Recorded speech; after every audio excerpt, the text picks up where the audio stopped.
Hello, I'm Nikki. And I'm Jess. She's the traumatized. And she is the abandoned. And welcome to our podcast, where we talk about true crime, spooky things, and everything in between. And today we're going to talk about some abandoned places. And I love this one. Love it. I love it. It's one of the OGs. OG. It's one of the ones that reminds me of my family situation. Yep. Yeah. Which I've been having like nightmares about. That's terrifying. That's never good. Really get into therapy for that. Yeah, probably. Would highly recommend therapy. It helps. Yeah. Speaking of, how was your week? It's good. I don't think I did anything unextraordinary. We got Beanie to pee in the toilet 3 times today. I say we. It was all Seth. It's such a struggle bus with boys because like my dad had to potty train both of my brothers for some reason. Well, yeah, like it's a boy thing. I can like sit him there, tell him how to do it, but it's like it really is like a boy thing. Like he has to see his dad doing it and be like, oh, I want to be like dad, and like exactly. But that's exciting that he like wanted to. Yeah, that's awesome. Did we really give him a choice? So we put him in a bath, and then after the bath we put him in underwear, and he's like, you cannot potty in your underwear, so figure it out. You can't do it. Oh, that's good though. I'm glad that he did it. Other than that, it's kind of a basic week. Yeah, that's it. The new season of Apex came out, so I was like on that for like a day, and then I haven't touched it. I think I played for an hour. Yeah. The new season. How was your week? I think I started the week by saying I wasn't going to have a very busy week, and I was really excited for a relaxing week. And then my nephew made his appearance on Sunday. Fun. Exciting. So, oh my god, it's crazy. Like my little brother has a baby. Like watching him care for this thing. Oh my god.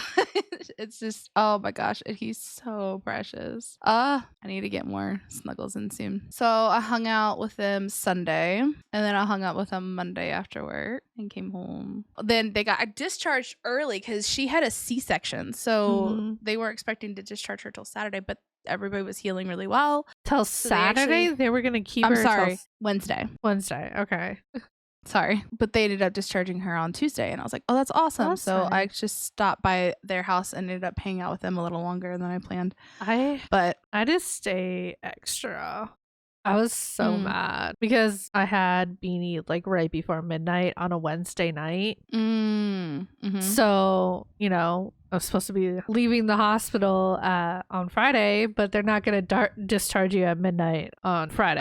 So like bummer. We had to wait till Saturday morning. So when we wake up, we're like, let's discharge. And it took them till noon to discharge us. That's tough. And so like I was so done with the hospital. I know. That's what I told them. I was like, I'm sure you guys just want some time alone. And Grace doesn't really have any sisters. So she was like, no, if you want to come hang out. And I was like, I mean, you don't have to threaten me with a good time. Like, I'm there. So I actually brought them food, and like it was cute. That was funny because I was like holding the baby, and Austin, my brother, brings me and like hands me a bottle. I'm like, what do you want me to do? He's like, feed him. And I'm like, what do you want me to do?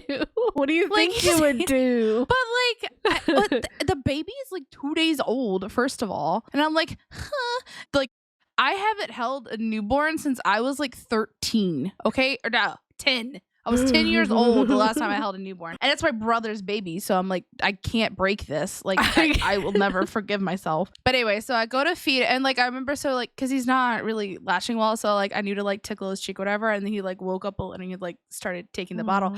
And his little hands went up and grabbed the bottle. And I was like, oh my gosh. This is a cute baby. and then he spit the bottle out. He started making a weird noise. I was like, take him. That's enough. Goodbye. It's like, I don't want to hurt him. My brother's like, you're not gonna hurt him. I'm like, oh my gosh, he's just so pretty. He's so tiny and precious. And so that was like half my week was just like baby and working. Obviously, I got paid this week, first paycheck, so I like it's gone, but I paid all of my bills. So that felt really good. Anywho, would you like to hear the fun fact of the day? Yes, fun fact of the day. Did you know 75% of people wash from the top to the bottom in the shower? What I want to know is how are the other 25% of people watching? Beat up? Why? I don't know. I'm not gonna lie. I think I used to be one of those But people. like, then you clean, and then the dirty water that you're cleaning goes over the clean areas. That makes no sense. It all gets clean at the same time. No, it doesn't. You get sudsed up and then you rinse. But would you do your hair first? Yeah, I would always do my hair first because you gotta let the conditioner sit. Because I'm thinking like top to bottom, like starting at your head. Yeah, And you my always thing is, gotta like- let your conditioner set in your. Oh, I your hair. can't. What do you mean? If my Oh, conditioner you can't. sets in my hair, actually, it did. It did set in my hair, and this is what happens. When did you shower? It gets like I washed my hair like 2 days ago, and it's like so greasy already. This is with I had to put dry shampoo in it this morning because it was so greasy. That's because I let it soak in too much. Anyway, what are you gonna be talking about today? So today I'm gonna be talking about a chateau Oh, right. or a castle. Super exciting. The story is quite short, but you know, too. It's abandoned places, guys. You know it is abandoned know places. They It's really don't like go into details about abandoned places. We've had a lot of like beefy ones, so I think we're due for a nice short, sweet one. Yeah, but so nestled in a forest on the outskirts of a village sat an enchanted castle you would think came straight out of a fairy tale. This castle is known as the Chateau Miranda. It was a 19th century neo-Gothic castle in Belgium. So now we'll dive into the history. All right, we're diving. In May of 1789, unhappy with the state of the monarchy, the peasants of France began the French Revolution. The uprising brought war to France, obviously, but it also brought a lot of instability to Brussels in Belgium, which is right above France. The Liedekerk de Beaufort family had royal titles, lands, wealth, and strong involvement in Belgian politics. And the family fled from the Chateau de Vives in the city to a secluded farm in the forest on the outskirts of the village in 1792 because of all the unrest. Gotcha. The revolution ended in November 1799, along with all the interest in chasing after nobilities and their families. So the family moved back to their other residence. However, the descendants of the Count Liedekerk de Beaufort commissioned the architect Edward Milner to transform the farm into a new summer residence where they could have garden parties and hunts. Milner was an ardent student of Victorian garden landscaping, an ideal fit for the nobility's garden parties they had planned.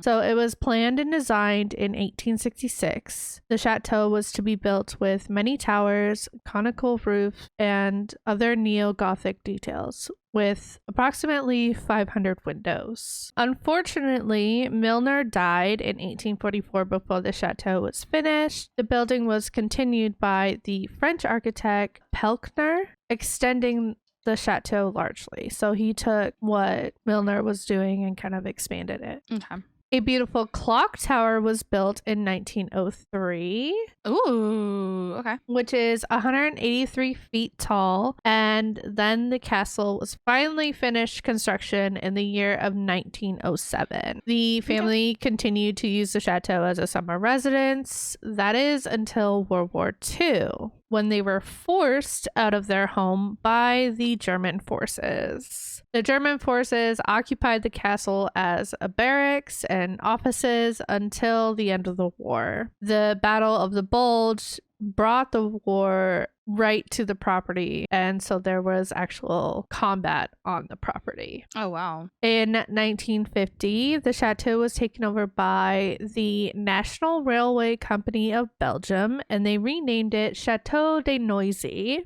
It was used as an orphanage and a holiday camp for sickly children of the railway's employees to breathe in fresh air, eat healthy food, and exercise. Oh, was it like TB? Shouldn't hear It like might have healthy been. air. It's like tuberculosis, you know. So the Chateau de Noisy could provide 200 children with a holiday experience that included fresh air, activities such as a playground, a swimming pool, and a small football pitch. The children were mostly Belgian, speaking French and Flemish. During the holiday season, children from Italy also frequented the camp. Although this was a holiday camp, it was run by female officials, and the children had to dress uniformly with a strict schedule to follow. And some children would even tell of horrible treatment that they were subjected to while the staff lived in luxury. Not that great. No. In 1970, it was used for outdoor activities and sport holidays for children and became well known in Belgium. Then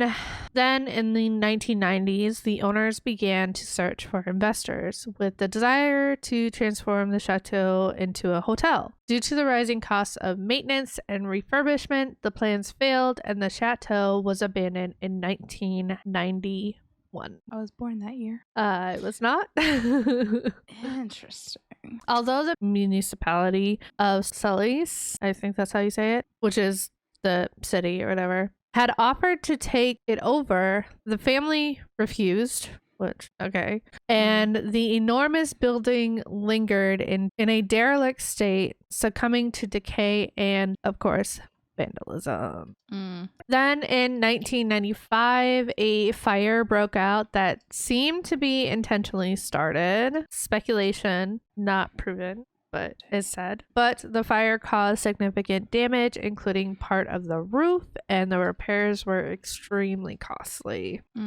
Chateau Miranda became an attraction in the field of urban exploration, which essentially meant that members of the public who were photographers, ghost hunters, and thrill seekers flocked to the derelict building. In 2014, another fire was set, supposedly, allegedly, speculation, but this destroyed much of the remainder of the castle. And to protect the public from any harm, the Liedekerk de Beaufort family petitioned the court to have the castle Miranda demolished. The demolition started in October 16th and took a year to complete. The last part to be removed was the central tower. Oh my gosh. Prior to it falling into dereliction, the family removed all fireplaces, tiles, stone objects that would have historical value, and they were moved to the family's other properties. So once a fantastical fairytale castle now sits a vacant section of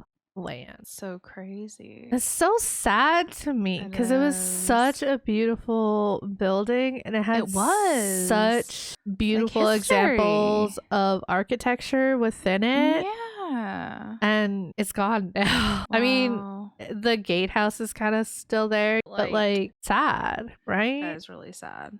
I do, though, have some fun facts. So my random fun facts. The first one being Hannibal, the television series, was filmed at Castle Noisy in part, and it is referred to as the Lecter Castle in the series. Another fun fact, years after it was abandoned, apparently dolls were found in strange places. No. I can understand why they tore it down now. Not the fires. The dolls. Also, chilling screams of children were heard in the abandoned building, and some people claim to have seen ghosts of children. So, again, like I said in the story, the original architect, Edward Milner, died in 1884 before completing the project. His death is shrouded in mystery, and the circumstances and reasons for his sudden death remain unknown to this day. Ooh, okay. Creepy. Very creepy. Very creepy. And my last fun fact, the central clock tower remained working until late into the 20th century, despite no one knowing when it was last serviced. Weird. Right? Those the ghost children. But that is Chateau Miranda. Very cool. Oh, now it's gone. It's gone. Like I was That's like so crazy. crazy. That is crazy. Also how it goes from like a summer home to a barracks for German soldiers to an orphanage for children. Yeah, it was the orphanage for 6 children for me. Like, yeah. What like the how heck? come the family didn't just take it back after the Germans left? Like how I'm confused, but oh well. Are you ready for mine? I'm ready. Did you ever tell me what you were doing? I did. Okay, I forgot. Figured. So I'm doing Fort Armistead Park. Okay. And the Baltimore Catacombs. Interesting. Because I didn't know this was a thing. But it is. Yeah, I don't either. So here we I go. had no idea it was a thing. And I saw a YouTube video and I was like, well, we're going to do this. So if you're from around that area, you've likely heard or at least been to the Baltimore Lexington Market. It's known for some of the best seafood, baked goods, and other goods around the Baltimore area. For 240 years, it survived fires, raids, and the ups and downs of Baltimore itself. But did you know that the Lexington Market dates back centuries? It was established in 1782 with plenty of rebuilds and modernizations throughout the years. So during Prohibition, bootlegged whiskey was distilled in the catacombs that ran under the Boston Market. And in the 1930s, there was even an anti-communist raid. So this has a lot of like history and stuff behind it. The underground areas were all but forgotten in the following decades until they were unearthed in 1950s when they tried to build a garage. Wow. They were just like building a garage and they were like, oh, what are these tunnels? And they like unearthed all the catacombs. We're going to go back into this. I'm just doing a brief overview. Crazy. So before we dig and go exploring in the catacombs themselves, we're going to take a few minutes and explore Fort Armistead. Yes, they are all connected, I promise. Crazy. It just feels like they're not connected, but they are. And it's wild. Fort Armistead was constructed between 1897 and 1901 as a coastal defense base. After the United States entered World War I in 1917, most of the artillery was taken from the base to be used overseas. In 1920, following the conclusion of the First World War, Fort Armistead was closed down. The U.S. Army and Department of War declared it the Fort Surplus in 1923, and then 5 years later, the property was transferred to Baltimore's Department of Recreations and Parks. It was briefly reopened from 1942 to 1944 during World War II as an ammunition storehouse, but the last time any form of weaponry was stationed at Fort Armistead was between 1952 and 1954, when a 4-gun 90mm anti-aircraft battery was stationed on the property. No longer needed for the global war effort, the base and surrounding area was transformed into a park. Like, how cool. Right. Although, according to locals, it looks like the state said, and this was a quote, the state said screw it and gave up on maintaining the park. The park is covered with graffiti. The iron gates blocking the inside of the fort have all been broken or just had the bars removed. So the guns at Fort Armistead were never used, and they were eventually removed and shipped overseas during World War II. Not only is this park known for being abandoned, it is a very hot spot for crime. Like one of the hottest spots in Baltimore for crime, including a very recent shooting in March of this year. Like all crime? Two women were shot. Yeah, it's just basically shootings and murders. Jesus.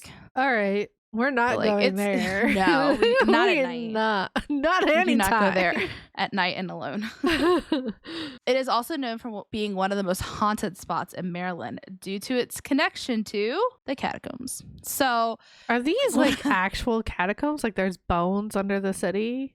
Oh yeah, catacombs. Oh my god. Okay. So the base was connected to the catacomb. It was it used one of the tunnels. One of the tunnels connected through the sewer or something like that. It's wild. There's tunnels all underneath Baltimore. Crazy. Okay. So the Westminster Hall Burial Grounds, again, sounds like I'm talking about a bunch different. They're connected. So we're going to take a quick pit stop at Westminster Hall. It was formerly a Presbyterian church that had a unique combination of early Gothic revival appearances mixed with today's modern conveniences. The restored Gothic church has an elegant stained glass windows, carved oak woodwork, and an 1882 Johnson pipe organ. Westminster Burial Ground, originally Westminster Presbyterian Cemetery, was established in 1786. In 1852, the church was constructed on brick piers above the graves, creating remarkable catacombs. So, burial ground was established in 1786. In 1852, the church was constructed on brick piers above the graves. That's crazy. Are they like buried on top of each other? That's not enough room for a body. I mean, no, it's not. Yes, they are. Fun fact, the burial ground is the final resting place for many famous individuals, including Edgar Allan Poe, General Sam Smith, and General James McHenry, and many more. I don't know those generals, but they sound like Civil War generals. They do. Maybe. But Edgar Allan Poe is buried. Like, oh my gosh, the amount of research that went into this, and I could I felt like I was trying to draw blood out of a stone. Like, I kept getting like, go tour the catacombs, see, just like tour things. Yeah, see Edgar Allan Poe's like gravestone and blah blah blah, and I'm like, no, like, give me information. Anywho, so under the Westminster burial ground lay, as you guessed it, the thing that connects all three of these places, the catacombs. This also leads to many stories regarding hauntings and ghost sightings, and you can sign up for tours of the catacombs at the church itself. Okay. Okay, so what we all came here for, the catacombs themselves. So the catacombs are under the church. They are also connected and go under the West Building at Lexington Market. They are so old that the city just forgot about them. Like mentioned before, it wasn't until 1951 when a parking structure was being built, workers were surprised to break into an underground tunnel 100 feet long with multiple chambers branching off of it. How the fuck do you just like forget? Like, was that not passed along in the mayor notebook? Like, catacombs underneath city. Like, I feel like that should be passed along. You'd think so. It's Baltimore, though. I'm just kidding. If there's anybody from Baltimore, I'm sorry. I was a Pittsburgh Steelers fan for the last, 12 years. So I've been taught to hate Baltimore. So there's that. Anywho, the vaults were used to store meat before refrigeration was invented, as the cooler temperatures below the surface would keep things cool. Right. Many also believe that this underground tunnel system was used to manufacture, store, and transport alcohol during Prohibition, particularly whiskey. That whiskey makes was sense. The choice of drink. In the 1970s and 1980s, a restaurant called Tubbs, whose faded storefront is still visible on Green Street, that had operated on one of the main vaults, they discovered it. The tunnels? Like, yeah, the tunnels that connected to Tubbs. And it's crazy to me because, like, I don't understand. Because if it's a storefront on Green Street, but it operated in one of the tunnels, so maybe it was like a speakeasy that was Probably. like the storefronts here and then a speakeasy. Because it's wild. Like, it literally just got shut down randomly. The store did. The restaurant. Oh, okay. The dusty old fixtures are still there, including a menu board listing the price of a crab cake as $3.10, a bargain in these days of high inflation. Tubbs was abandoned in a hurry, shut down reportedly over go-go dancing in the late 80s, and the space remains frozen in time. Maybe it was a money laundering thing. But it was also connected to the catacombs. Anywho, I just thought that was one of the things that, yeah. So that's the story of the catacombs. I didn't even realize there were catacombs under Baltimore at all. Yeah, that's crazy. And they're all connected. And like the fort that's just completely abandoned. And there's like actual like bodies in the catacombs and shit, or no? Yeah, under the church for sure. Well, under the church, obviously. Crazy. Like, they've had to tighten up a lot of the security, but like the park is just not basically people say like don't go to the park. Like, they just let it go completely. Wow. But yeah, so that's the story of the catacombs and Fort Armistead Park. That's just not really even a park or a fort at this point. It's just, and like, it's like people really think it's haunted, the fort. Like, why? Like, because there was no fighting or high anything crime there. and stuff like that. Oh, okay. Or recent hauntings. Okay. But yeah, so that's my story. Crazy. Short one this week. My future self thanks us so much because editing's gonna be like, it's gonna be great. It's gonna breeze right through. It's okay because next week is gonna be beefy again. So that's it for this episode. If you guys enjoy the podcast, don't forget to follow us, leave a comment if you're watching on YouTube. Hi, make sure you like and subscribe. Do the things. You can hit the bell to get notified when all of our new videos go live. They go live on the weekends, so Saturday, Sunday, depending on how. 22 subscribers. We're at 22. Let's go. We're at 22. Let's go. I told one of my coworkers. Climbing. I told one of my coworkers about us, and so I don't know if that's her 22 subscriber, but if you're watching, hi. If not, I'll find you and I'll give you our information again.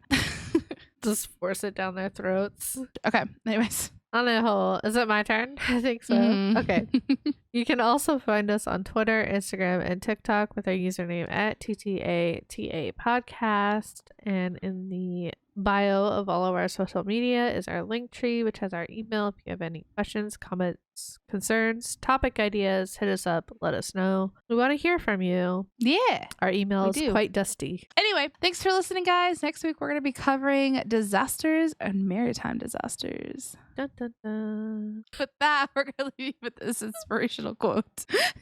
Okay, so the quote of the day, of the week, is Of the week. be kind once a day, even if it's just in your mind. Ooh, like be kind to yourself. And I that's like that. by Yoko Ono. And I hope I said that right. Yeah, be kind, guys. You never know who's going through what. You could change Mhm. somebody's life. Thanks for watching, guys. We'll see you next week. All right, bye. Bye.